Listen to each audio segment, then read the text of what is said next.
welcome. Good to see everybody, or see your initials at least. That's what I'm seeing for many of you.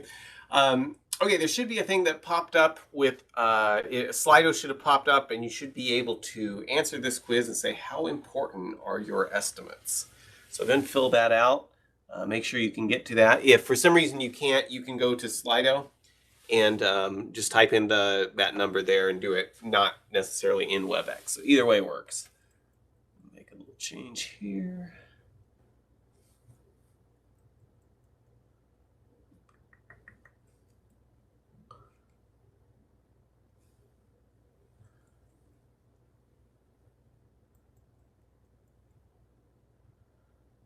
Go ahead and fill that out.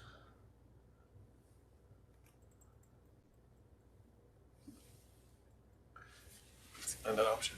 Okay, so most of us are saying our estimates are pretty important. We've got a few people saying they're not important, neither important nor unimportant. Okay, so next question is, so if 47% of us say they're important, how often are your original estimates correct?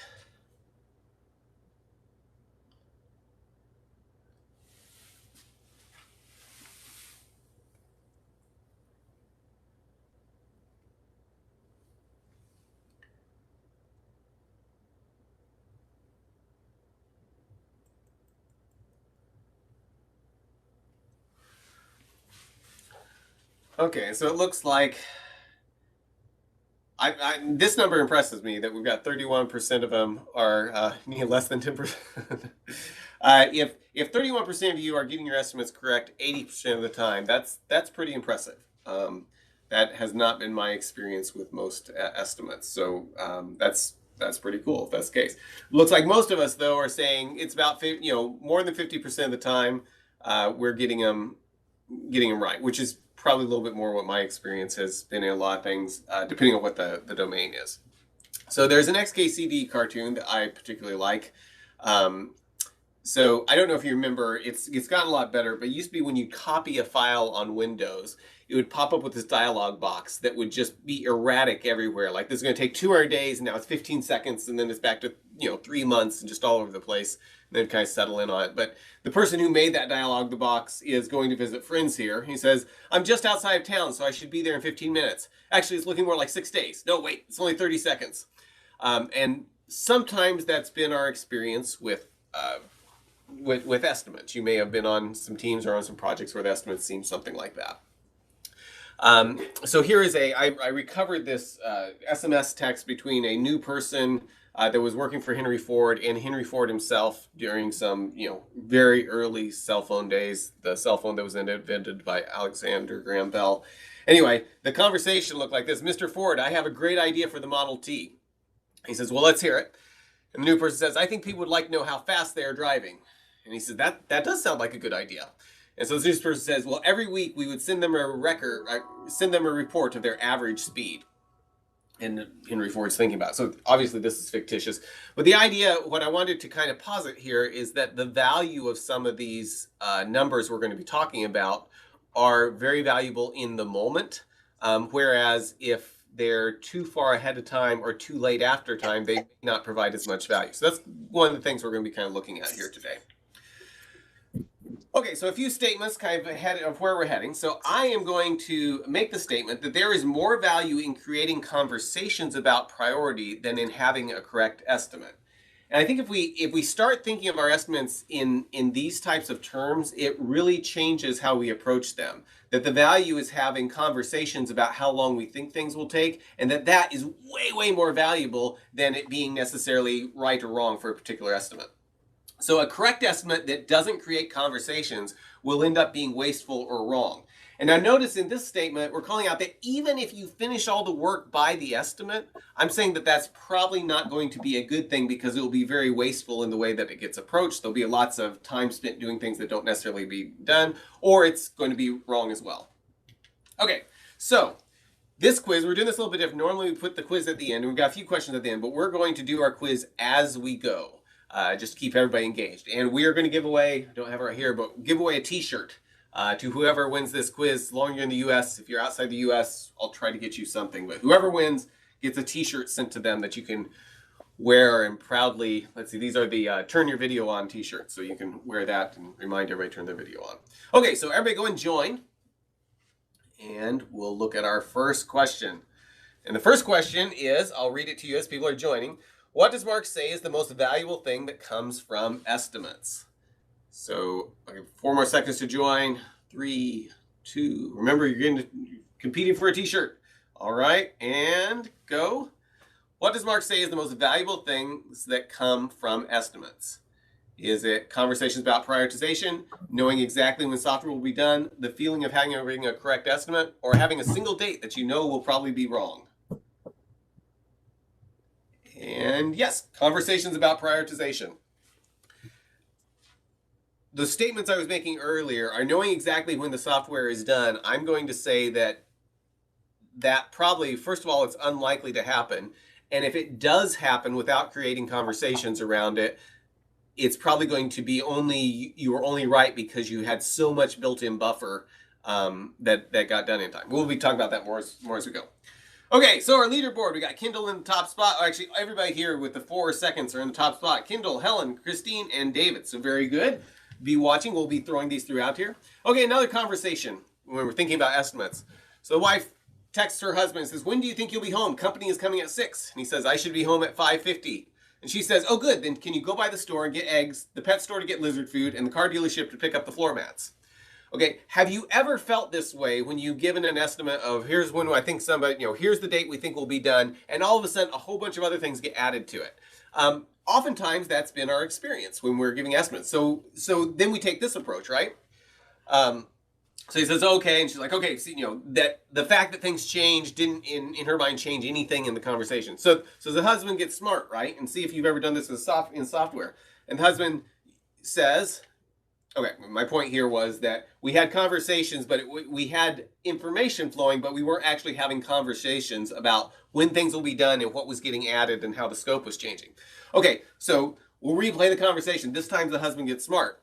Says, when do you think you'll get home? Company will be here at 2 p.m. He says, I really can't say. There's just too many unknowns. I just have no idea. She's like, you're literally 10 miles from the house. He says, I know, but there might be road closures.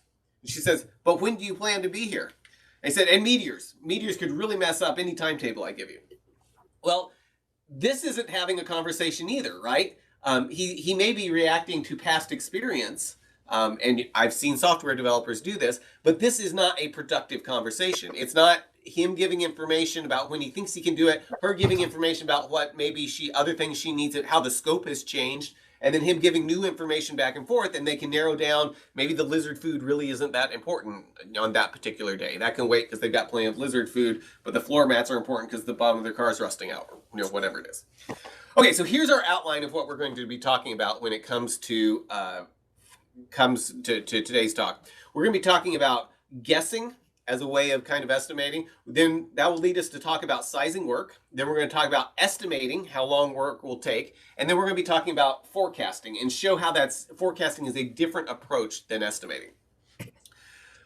Okay, and this talk has grown, and every time I try to take some slides out of it, I end up adding more. So we'll be kind of rushing through this. This is like a half day if we actually do it as a workshop and go through everything. So if you like the stuff in here and you're like, I'd really like to work through this stuff with my team, let me know and we can see if we can find a way to make this workshop happen for you. Okay, so we're going to use example of books, right? And this is not a completely hypothetical example here. So this is my daughter. She's a junior this year, and this was when she was in, let's see, which books were those? I think that was 7th grade. And those were the books for one of her classes that she was reading, pretty much all of those books. There may be a couple. No, I think she read all of the ones that are shown there. So pretty substantial stack of books. So in our family, the idea of having an idea of when you're going to be done with books actually kind of matters. So Katie's got this stack of books.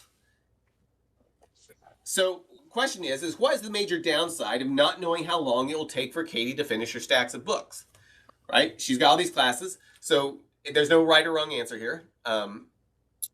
So one problem could be she might not be done in time. That's one thing we want to avoid. Or she might get done too quickly, right? She might get done really, really quickly on that, but then not get through her math class like she needs to because she's just so focused on finishing the books. She might get frustrated and decide she doesn't like reading. As a parent, this is like a really, really major concern. So there's all these different things that could go wrong if we don't have a good way of knowing how long it's going to take for her to estimate her stack. So we're going to be using these as an example to think through what it looks like to get through our stack of books. Knowing how long it will take is something that's valuable. And so if you're on teams that are like, oh, we just don't know, we can't say, it doesn't matter. I want to suggest that knowing how long it takes to finish stuff actually does matter. Now, we may not be able to know with precision, but it still is an important thing to have conversations around, particularly in its ability to drive our priority. And guessing in this case is going to be counterproductive. So, how could we help Katie estimate? Well, maybe to better understand, we need to better understand the size of the work. And I'm not going to do all those books on the list because it would be harder to do. So if we want to, and then we can try to make it the guess more granular. If we have a better idea of the size of the work, we can then make it more granular. So let's talk about these books. And I actually have these set to the side here. So these books, we've got Alice in Wonderland, which is a very fun book to read if you have not read it recently. I've got Alice in Wonderland, and then we've got Peter Pan, which is very different than the movie, if you are familiar with the movie. Then we've got, let's see, Pinocchio, The Divine Comedy on the bottom, Moby Dick, and Robinson Crusoe. So we got this stack of books here, and we're going to be talking about how we could size the work for this. So 6 books. Let's say that Katie's reading those 6 books, and she's read the first 3, right? So we got 6 books. She's read 3 of them. What percentage of our reading list is represented by those 3 books? 6 books, she's read 3 of them. Let's see, the one she read was Alice in Wonderland, Pinocchio, and what was the other one? Peter Pan. Okay, so 50%, right? That is a very valid thing. Books, we've read 3 of them. We're halfway done.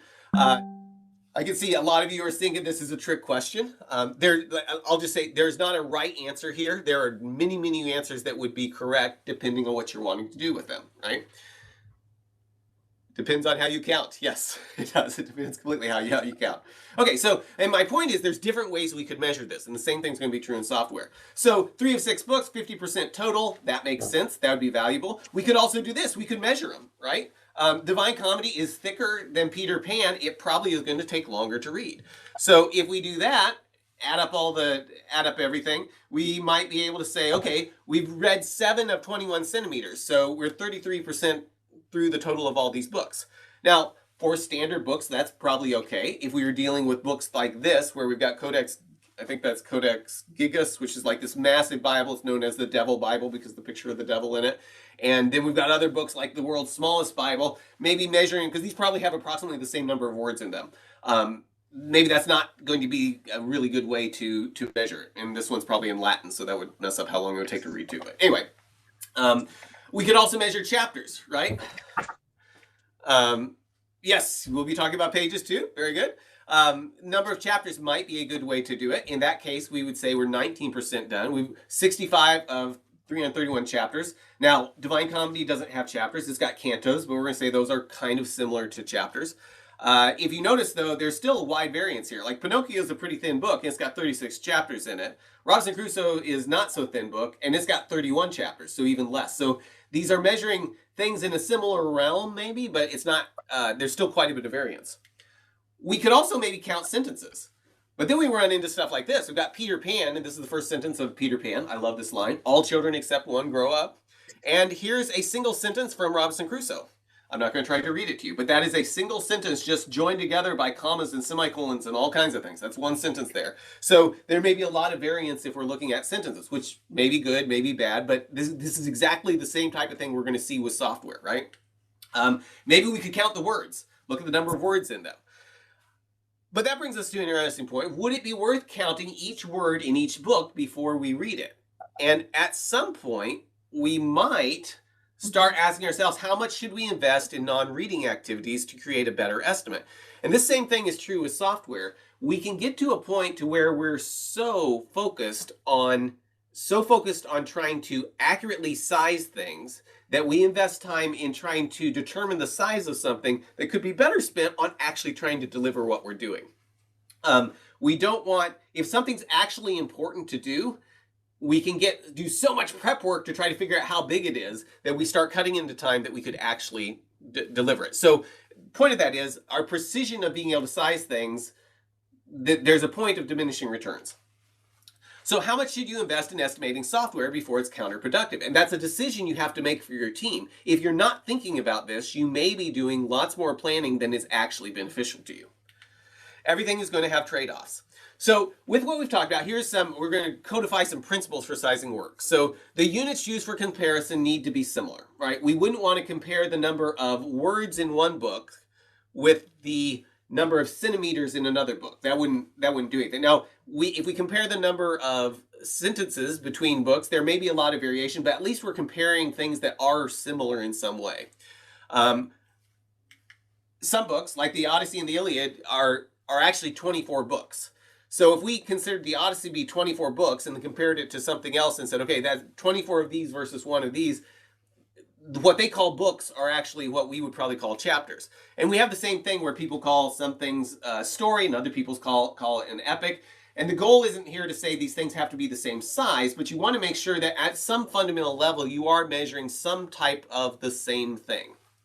And the sizes need to be inexpensive to obtain. Time spent determining the size could be spent doing actual work. And so if it doesn't actually help us, if we're going beyond what just helps us decide on what to work on next or whether to do something or not, we may be losing time estimating or losing time sizing stuff that we could be spent actually working on it. Okay, question. So get ready. You should be joined and it should be all up there for everybody. So I'll give you 2 seconds to get your mouse clicker fingers ready. 1, 2, very good. Okay. Question is, units used for blank need to be blank. So units used for delivery need to be granular. Units used for comparison need to be similar. Units used for stories need to be story pointed. Or units used for sizing need to be discombobulated. Lock in your answer. 2 seconds left and we're done. And yes, units used for comparison need to be similar. We want to make sure that when we're sizing things, we've got, however we're doing it, it's something similar. We're not comparing apples to oranges, although apples to oranges probably are more similar than some other things, but we're not comparing. No. Okay, not everyone agrees with that, but that's fine. Give me just a second. I'll mute everybody here. All right. Okay, moving on. Leaderboard, Nicole, Christine, Kendall, and are the top 3 spots. So very good for you guys. Everybody else, you still have a very good chance of knocking them off their high spot there. So pages could be a very easy way to estimate things. It's easy to estimate. You just look at the back of the book. They're somewhat similar in size. So that might be a very good way to do things. Now, we do have pages that are bigger and pages that are shorter. But in general, most books are going to, it's not like one book is going to have 250 words on it and another book is going to have 2 million. Unless you got something really word oriented. So that might be a reasonable thing to do. It looks like the perfect balance of trade-offs. So how would you size work to create an estimate for a stack of books? Based on what we've talked about, what seems to make the most sense to you? There's not a right or wrong answer here. I think in some senses, I've used many of these. I haven't used weight yet, but that's one we could use. Honestly, a lot of times I use the audiobook playing time because I've got an idea of if I'm going to read through this, if I were to read through this aloud, here's how long it would take me. And that gives me kind of an upper bound that's reasonable based on, but you gotta be careful, make sure you don't take the audiobook of an abridged version and try to compare it to it because it's like, oh, this is only 4 hours long and it turns out it's actually 36 hours long or something like that. So most of us, I think I've convinced most of us that pages are a reasonable thing to do. Like I said, there's no right or wrong answer here. These are all very valid. Well, most of them are valid. The weight I don't know about. But these are all ways that we could size things. But I forgot to ask something in the example here we're talking about with Katie. What does it mean to finish reading something? And if we don't ask ourselves that question, we may end up working in units that do not help us actually deliver whatever it is we're trying to deliver. So is there any type of validation? And for Katie, there is. There are chapter tests. So this changes everything, right? This is very, very important. If we leave out this piece of what we're looking at, we may do things that are very counterproductive when we're trying to size our work. So let's talk about some principles for sizing work. We talked about this. Units need to be similar for comparison. Sizes need to be inexpensive to obtain. And you need to be working in units that can be completed with no hidden work. If we leave this part out, it's going to be where we run the risk, very easily run the risk of it being counterproductive, of we're spending more time trying to size stuff than actually is going to give us a return on investment. Okay, so quiz question again. Get ready. Give you 2 seconds. Get your trigger fingers ready. 2, 1, and go. We need to size work so it can be completed, what? Without changing more than 10 lines of code, with no hidden work by one developer, or without talking to the customer.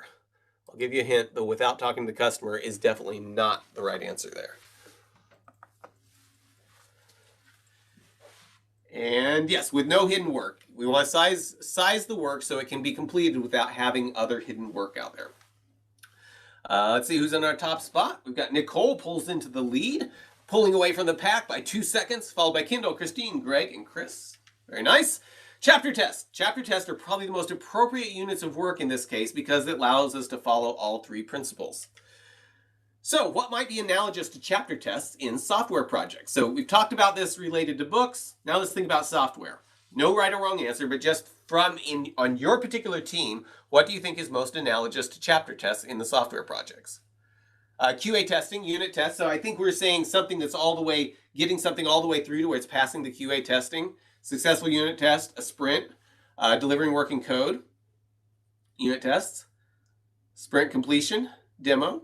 So the idea of the sprint completion is probably good. We may be able to, though, what I'm thinking more along the lines of is delivering something that's a story that's all the way through to what Jason said, to where people are actually using the software. So something that is small enough we can do it, the smallest thing we possibly can do that we can get all the way through to the customer, get into the customer's hands where they can benefit from it, which means it's got to go through the entire process. It's got to be tested. And it's got to start being able to be used for people. Katie reads the chapter, she does her test on it, and now she's able to apply those things to her life and bring them up in conversations and look really smart when people are doing various things.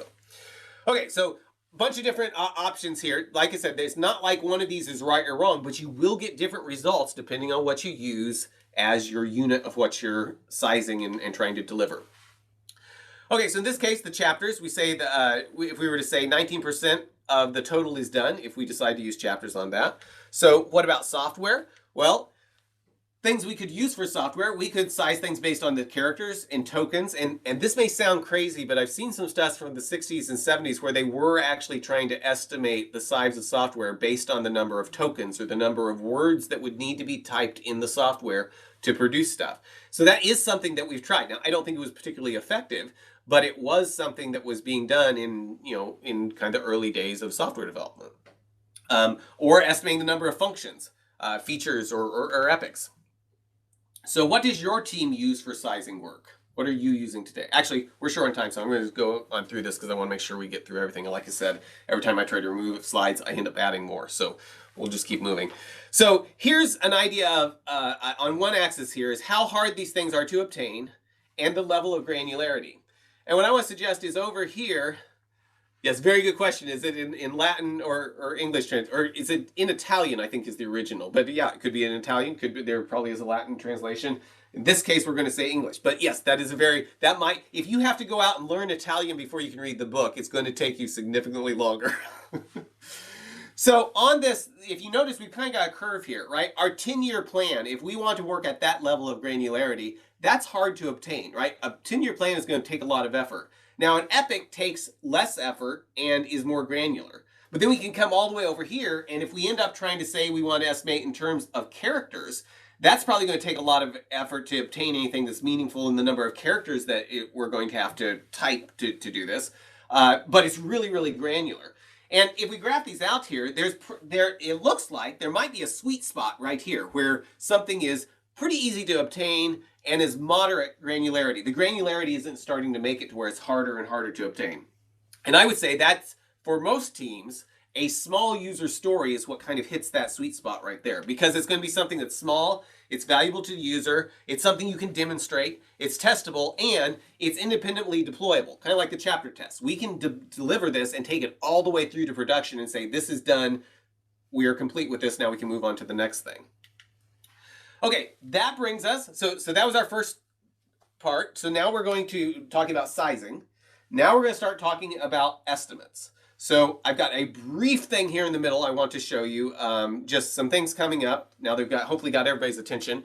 I've got this is a paid class I'm doing, and many of you probably got a email about it, about improving your Agile skills with key ideas from these 5 business books. We're going to be taking 5 weeks, going through, looking through, studying the summary of a business book, and then talking through how that applies to the Agile principles. Since it's a paid class, it'll be a smaller group of people, so we should be able to have a lot of interaction and discussion. And what I find when I'm reading business books is usually there's all these different strategies and things that relate to my ability to follow the Agile principles. But oftentimes we don't have time to read a bunch of books. They'll take 7 to 14 hours to read, which is oddly appropriate for the talk we've got. How long does it take to read books? So we're going to be using summaries to make sure we get the key ideas, and then really working through how to do that. So there's a URL there. I'll send out an email to it. But the other thing I wanted to tell you is if you're at all interested just in the idea of summaries, here is a book. I'll throw it in the chat. This will get you, if you type in your email there, it helps me because it raises the profile of my stuff on maven.com, but it will send you a link to the 5 dysfunctions of a team. So you can see with the video summary. It's very, very worth reading. Very, very worth listening to. It's just a 12-minute video. It will be a very good investment of 12 minutes to do that. It helps me out because it raises the profile of the things on maven.com of the class.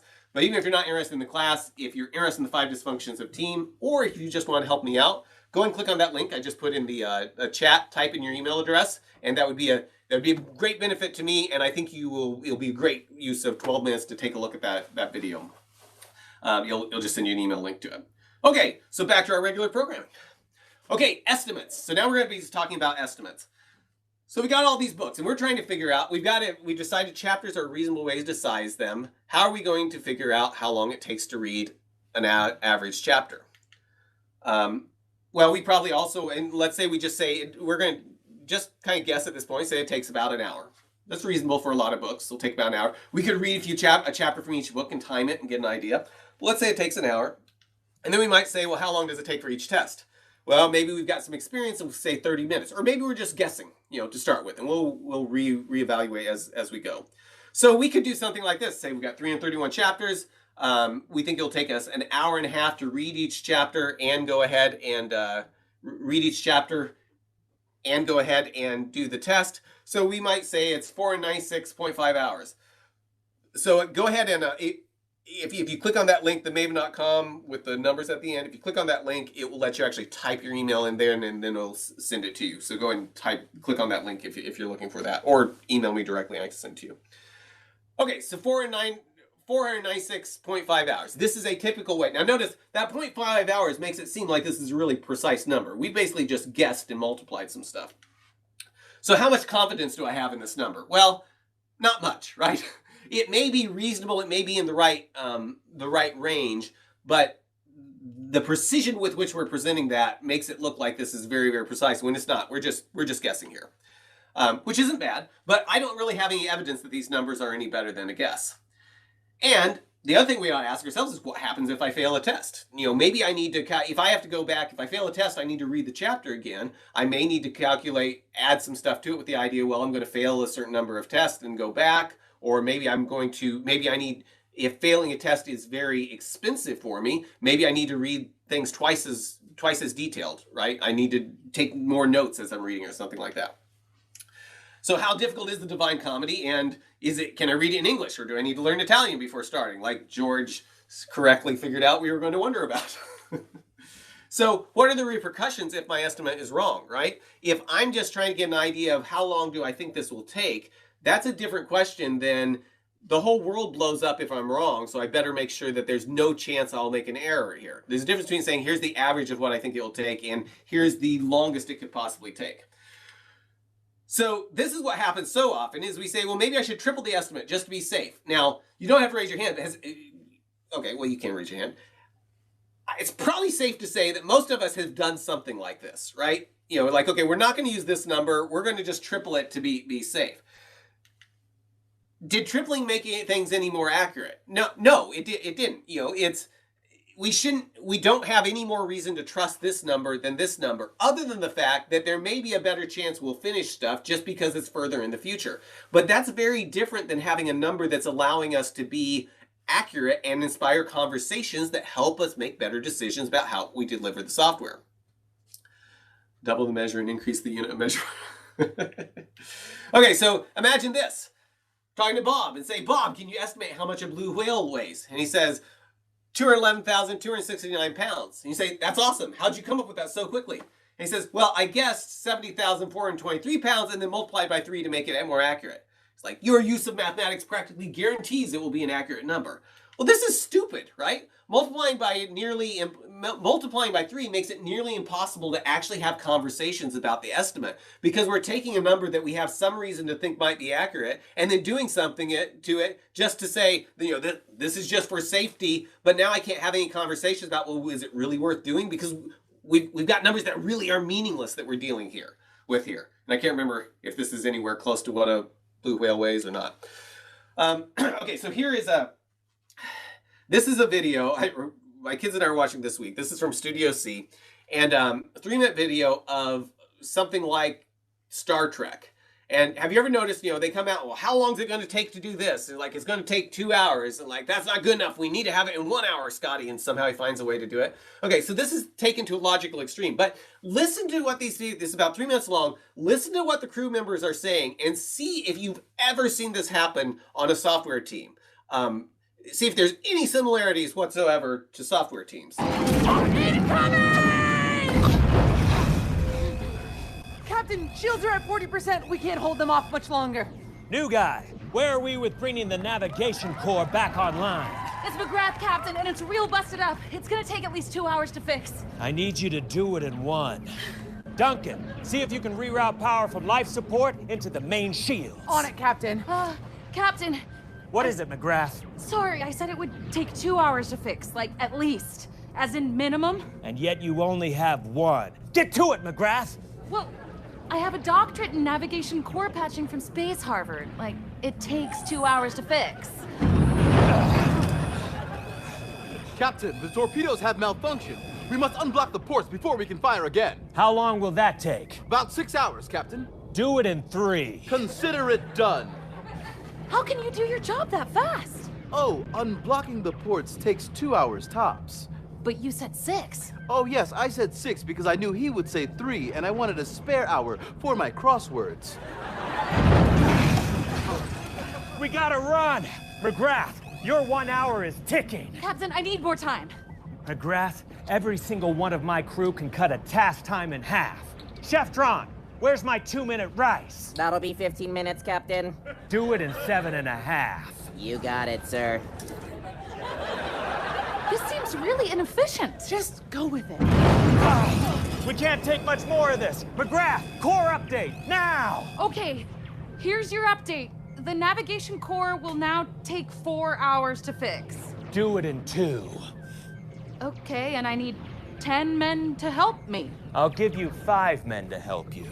Aw, darn. I guess I can make that work.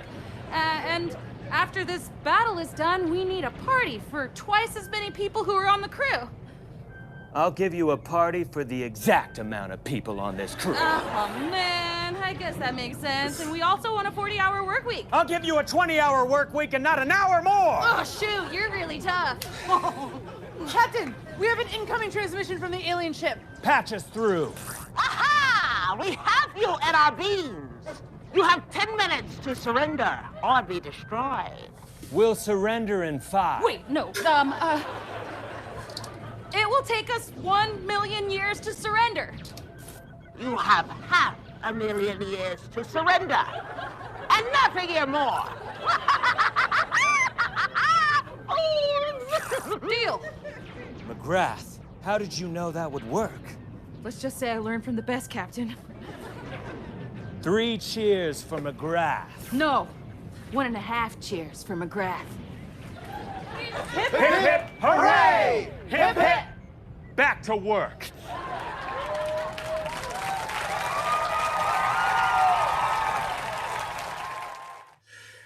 Okay, I like the comment where somebody said this would be funny if it wasn't so close to home, right?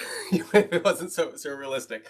So yes, I was so glad to find that earlier this week. I was like, I've got to find a way to show this because this I think so. If you go to that link, this might be a useful thing to share next time you get ready to estimate on stuff. Anyway, if you go to that link, you can find. Oh yeah, thanks, Jake. Okay, so have you ever done something like this for software development? Yeah, probably most of us have. It doesn't feel very. It feels like this isn't very accurate, right? It's mayhem, but not something that's actually necessarily useful. It's more about not getting in trouble than it is actually producing useful information. So can you estimate when the project will be done? 2,193 person hours. We really need it done in no more than 1,800 person hours. Okay, we can do it in 1,800 person hours. Well, what did you change? I changed my guess to 600 and multiplied by 3 instead of guessing 731. Well, nothing has happened here that's useful for actually delivering software. There's no useful dialogue that can happen around this. We're not talking about changing the scope. It's just we're going to change our numbers. This isn't a guess the numbers game, but too often that's what estimates end up doing, is just trying to hit a number that people are happy with, even though the people that are behind the numbers have absolutely no confidence it's going to do anything useful. Okay, time for a question. 2 seconds, get your trigger finger ready. 3, 2, 1. Well, 3 seconds. 3, 2, 1. Okay, got it. Okay. What did Mark say was a major problem with the 3x method of estimation? It makes it nearly impossible to have a conversation about the estimate. It's too accurate, it requires difficult math, or you might finish ahead of time. What was a major problem with the 3x method of estimation? And yes, what I was pointing out is it makes it nearly impossible to have a conversation about the estimate. Nicole retains her lead, followed by Kendall, Chris, Christine, and Greg. So books are very well defined, right? But software is not. An estimate is a guess at the point where we have the least amount of evidence available. So how can we translate this into software? So traditional 3-time estimates assume that it's better to be inefficient than to not deliver by the guess. So let me say that again. The traditional 3x estimates assume that it's better to be inefficient than to not deliver by the guess. And this is a very big problem. There's lots of reasons for this. We could probably talk about this for an entire day. But this does not set you up for being agile in the way that you're delivering software. If you're in a place where it's better to be inefficient and have things take way longer than they need, or build a bunch of stuff that you don't need, than it is to not deliver by the particular guess. Wouldn't it be better to guess after we had some evidence? So what if we could create a process to refine our guess each week based on actual experience? What if we could use the feedback of what we accomplish each week to influence the scope? So if we can use the feedback of, hey, it doesn't look like we're getting as much done, let's go ahead and change our scope to make sure we have a better chance of success. That sounds like a useful conversation to have. And that sounds like something that is actually trying to have agility in the way that we're doing things. So that brings us to the idea of forecasting. What if we used evidence-based numbers? So forecasting, chapters read, we might do it something like this. So I'm giving an example just with books. This applies to software, and then we've got a way to make it a little bit more complicated for software.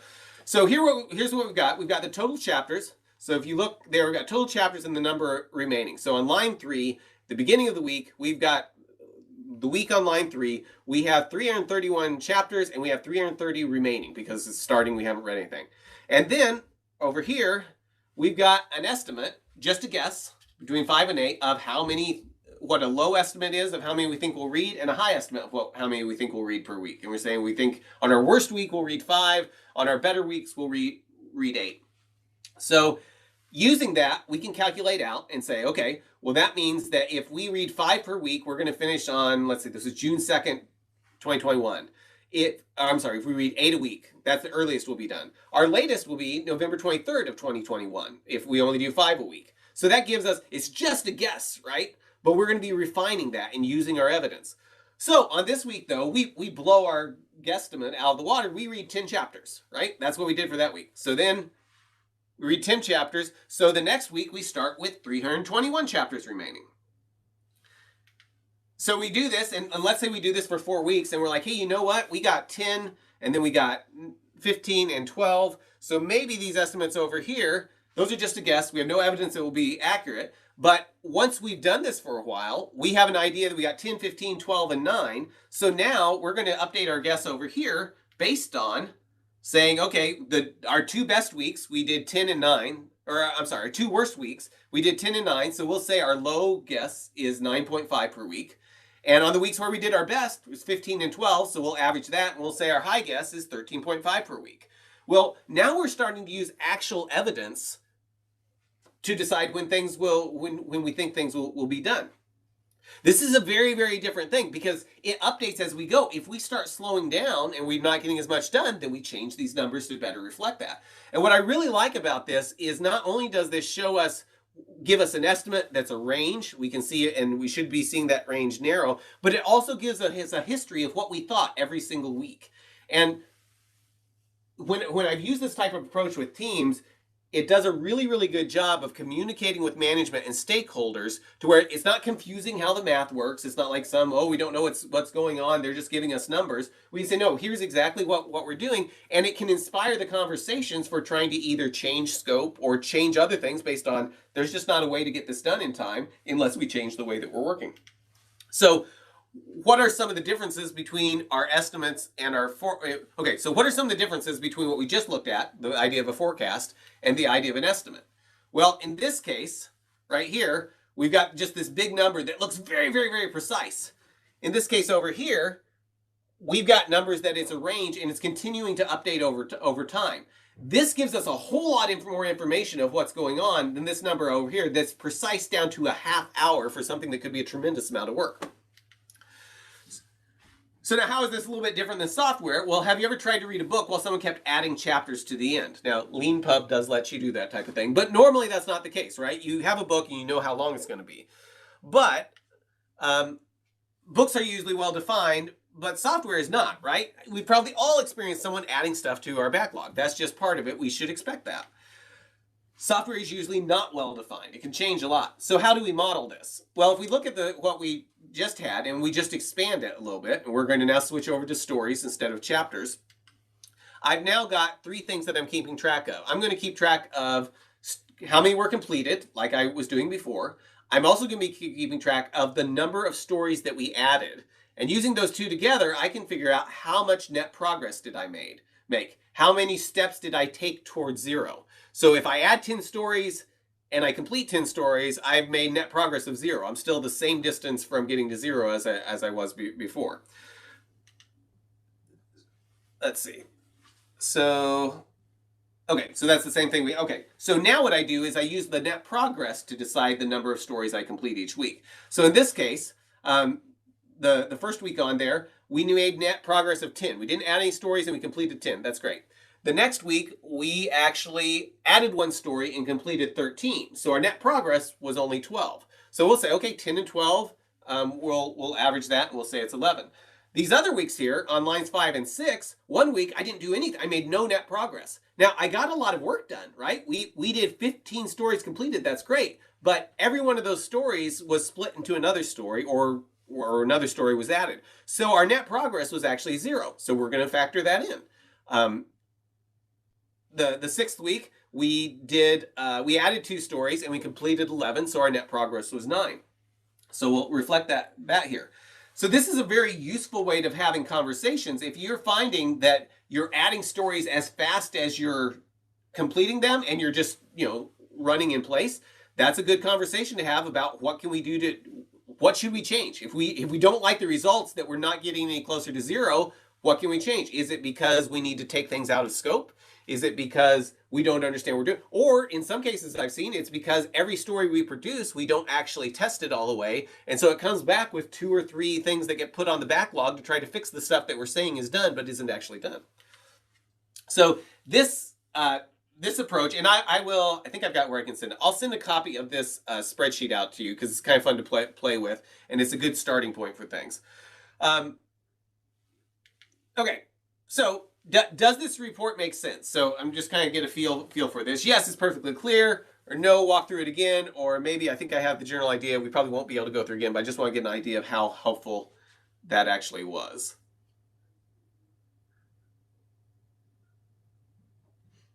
Okay, so some is a little complicated. I think when I send it to you, it will probably make more sense. So I'll send this in the email so you guys can download it and play with it. It's pretty simple, and seeing the formulas might help a little bit. But the general idea is what we're doing is we're saying we're going to have an estimate that's based on what we've done historically, a low amount and a high amount, and that's going to give us a range.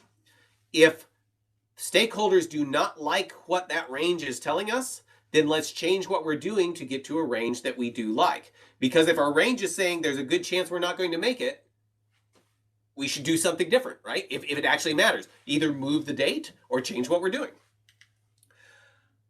So imagine that you're looking at the road, you're driving, and you say, I'm going to look at the road and adjust my steering every 10 minutes. So I'm going to go like this, like, okay, I know I'm on the right track. Now I don't have to pay any attention because I'm locked in and this is what I'm doing. Well, after 10 minutes, well before 10 minutes, probably within a few seconds, you are not going to be headed where you want to go and you're going to end up in the ditch. That's not how you want to drive. Over here, saying I'm constantly going to adjust the road, constantly watch the road and adjust my steering, that's how you want to be actually approaching your forecasting. You want to make sure that you're continuing to adjust as you find out things. If you're not doing that, you're not going to have any agility in the way that you're doing things. Okay, quiz question. Hey, I got through that pretty good. Okay, I think I did manage to take out some slides. And there's the whole Monte Carlo simulations, which does things similar to what we're doing there. It's, I feel it is more accurate, but if the main thing we're looking for conversations, I would rather have a spreadsheet that is less accurate, but it presents things in a way that executives and stakeholders can have conversations about. To me, that's more important than if I try to do something to where technically it's more accurate, but it's just black magic and no one understands it. I'm better off having the conversation. So if people understand the Monte Carlo simulations, that's awesome. But if they don't, I'd rather have something that's simpler to understand, even if I give up a little bit of accuracy for it. Okay, question. What is a key feature of a forecast? Number 1, it gives you a single date. Number 2, it's hard to understand. Number 3, it tells you the weather. Or number 4, the range adjusts as you acquire more evidence. What is a key feature of a forecast? And yes, the range adjusts as you acquire more information. Instead of having a single date, we're forecasting and we're trying to make sure that we quantify how much we do not know. Instead of having a single precise, this will take we'll finish at 2 o'clock on this particular date. That sounds, 2:15 p.m. on this date. That sounds really, really precise. What we don't want to do is have a number that is so precise that it gives people an unjustifiable sense of certainty. We want to make sure that we're building in the sense of uncertainty, because if we have uncertainty built into things, it's a lot easier to have the conversations about how do we restructure our work in order to have the best possible outcome. If everybody's certain you're going to be done, it's going to be like the thing like, oh, you're going to be home by this particular time, go get the lizard food and all these things, and we're good to go. We want to have the uncertainty built in, but providing that information and explaining how we're calculating that information is what can launch the conversations. Okay, we've got Nicole, Christine, Chris, Kendall, Greg. Okay, hidden work. Hidden work is the bane of accurate forecasts. Have you ever been in a situation where the last 10% takes 90% of the time? That's a pretty common thing to have happen. We expect software projects to work like this, but instead, well, I thought I had a different graphic there. I don't. Never mind. Okay. Well, this is how we expect to have stuff, where we just are making incremental improvement. That's not how software projects work a lot of the time. What if I was to wait to take what if Katie were to wait to take the first chapter text until she completed the whole stack, read the entire stack, and then we're going to do all the tests? Well, we'd probably end up with a situation, we might discover, if we were to do that, we would not get the feedback from the test to adjust how we're working. We might find that we were reading things not nearly in enough detail, and we need to start making notes of the characters and all the literary devices and all those things, because that's what appears on the test. On the other hand, you could do the other extreme and find out that you were dramatically overestimating and taking away overreading and spending way too much time on everything that was taking away from other classes that you could be doing. Okay, if Katie finishes reading a book but hasn't taken a chapter text, should we count it as progress? And I bet you can guess what the next question is going to be. No, because the test measures what success. It's not that it's not important that she finished reading the book, but the thing that determines whether we've actually locked in that progress is whether the test was complete, because that's what determines whether we need to go back and there's still hidden work in it. So if a dev finishes a story, best QA doesn't have time to test it within the sprint, should it count as completed for that sprint? Now, this is the same question, but I usually get very, very different answers on this.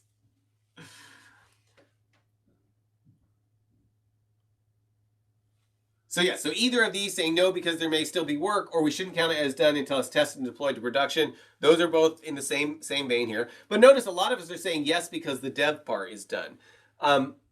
In my experience, and not to speak for any of you that are in this 9% here, but in my experience, this is a sign of a need for more teamwork within the team. Because if we can feel like the devs are done before it's actually been tested, deployed, and when there's still possibly hidden work, then we possibly have the idea of, oh, this is dev work, this is testing work, and I don't want their inability to get stuff done to get me not to get my sticker for having completed things. When in reality, we need to be looking at how we actually deliver the thing all the way through. And that's not to criticize anyone that's down here, but there are, usually this represents usually the way that you fix this is create teamwork to where we're all in together for delivering all the way through to the customer. Okay, so this is what happens a lot of times. So if that 100 is 100%, I need to figure out how to get rid of that 125. But we make great progress, and then we have this false feeling of progress, and then everything levels off, and it takes a really long time to do. This is what we want to avoid. So some principles for forecasting, what we've talked about. We want to measure all the way through, no hidden work. We want to build in the ability to change. Often the way we do that is by investing in tests. We want to use the past to forecast similar things in the future. Don't expect 4 weeks when the team is fully dedicated to predict how much you'll get done over Christmas break. If you're going over longer periods of time, then it's probably going to be fine, but don't, think about what you're actually using for your forecast. Principles for sizing work. Again, units used for comparison need to be similar. Sizes must be inexpensive to obtain and can be completed with no hidden work. A forecasted date range is feedback. Feedback will let your team adjust its behavior to achieve an optimal outcome. So here's a conversation. How are we doing time? Okay, good. So let's say this is a stakeholder saying, does it look like we're going to be able to finish this story in time for QA to look at it before the end of the sprint? And somebody says the scheduling part of this is more complex than we thought. If business is involved in these conversations and is looking at, where are we, what's our speedometer, how are we doing on finishing things, they might say something like, we want the scheduling part eventually, but if it works manually, we have everything we need for today. So let's go ahead and split that and deliver it and move on to something else. So then somebody's saying, then let's put the scheduling part into another ticket and prioritize it against everything in the backlog, and business is saying, perfect, there are 100 other things that we will want before the scheduling. Conversations like this are very, very valuable in your ability. Conversations like this is what it means to have agility, right? We were headed one way, discovered something was hard, decided that the value of doing that at this point in time is not worth completing all of that because we've got what we need in the little piece we've done so far. So now we're going to deprioritize that and work on something. That's what it means to be agile. But you won't have conversations like this unless, one, you've got all the right people in the room, and unless, two, you've actually got a good idea, the people in the room, in this case, like the business, has an idea of the repercussions of not doing this. Now, maybe they say this is absolutely worth it, we're going to invest in it, that's fine, but unless they've got an idea and are thinking in terms of how does this push out our date or bring it in, there's no incentive and there's no feedback of why they might want to do this. Okay, so in the workshop, I go through and I look at examples from other companies. We won't have time to talk about that today. But now let's come back to the statements I made before. There's more value in creating conversations about priority than in having a correct estimate. And a correct estimate that doesn't create conversations will end up being wasteful or wrong. And that's what led us to the idea of forecasts as being an optimal way or a very good way of making sure that we're creating those conversations. Okay, so a few more quizzes and we'll see who the winner is. So get your finger ready. We're just on time here. And the question is, forecasts help teams get better at making people work faster, showing off our spreadsheet expertise, adjusting the sequence of work to increase the chances of success, or providing even bigger buffers. We'll multiply everything by 4 now instead of 3. What do forecasts help teams get better at? So they help us get better at adjusting the sequence of work to increase our chances of success because they give us the feedback that we can use to drive our sequencing and splitting of stories. Okay, Nicole, Christine, Chris, Kendall, Greg. Got, I think, 2 more questions here. In the example of the team deciding to defer the scheduling functionality, why were they able to make that decision?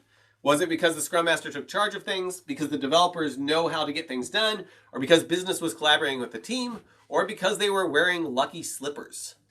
I'm a big fan of lucky slippers, but that's not the answer, right? It's because the business was collaborating with the team and was there to provide that guidance. That's why Agile says that we should be working daily with the business, because if we're not, these types of things cannot happen.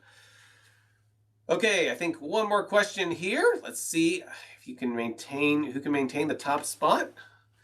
What happens if we try removing testing from the definition of done? We will create hidden work, the developers will work faster, we can use shorter sprints, or the delivery date will be sooner. What happens if we try to remove testing from the definition of done? And the answer is yes, we will create hidden work, right? Because we won't know if we're actually done or not, and we may not discover it until way on down the line when somebody tries to use it and it either does or doesn't do what we expect. Delivery date will be sooner. Depending on how you're working, maybe you can push it to production, but usually that's going to slow you down and move the date out, unless it doesn't matter if it works or not. Okay, and Nicole, you took the top spots. Good job, Nicole. Congratulations to Kendall, Chris, Christine, and Greg for the next spots. But Nicole, send me your address, and I will get you your address and your shirt size. And what do I have? If you want a t-shirt, I have every size. If you want a hoodie, I have every size except large. So your choice, send me an email of what you want and the size and address, and we will get that out to you later this week. Okay, feedback. Got a couple questions for you here in the feedback. Please take the time to fill it out. This is very helpful to me. It also gives you a chance, if you want that, I'll put it here again.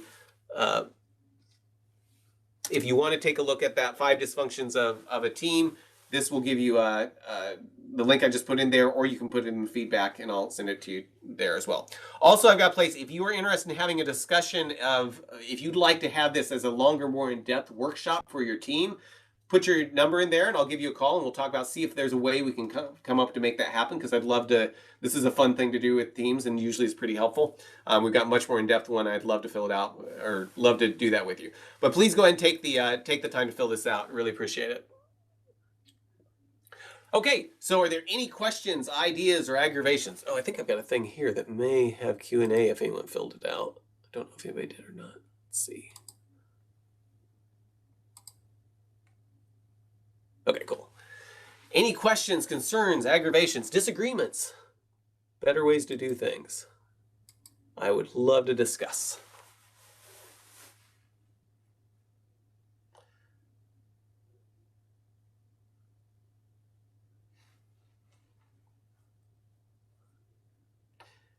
Just out of curiosity, is anyone using anything like this for your estimates? Hello, Mark. Happy Hello. New Year. Yes. Yes. We just have had the new schedule for the current year, and there is a certain estimate of how much person days are assigned to our team, and company decided it would be a good idea to assign to our team 3 more people's work and no people.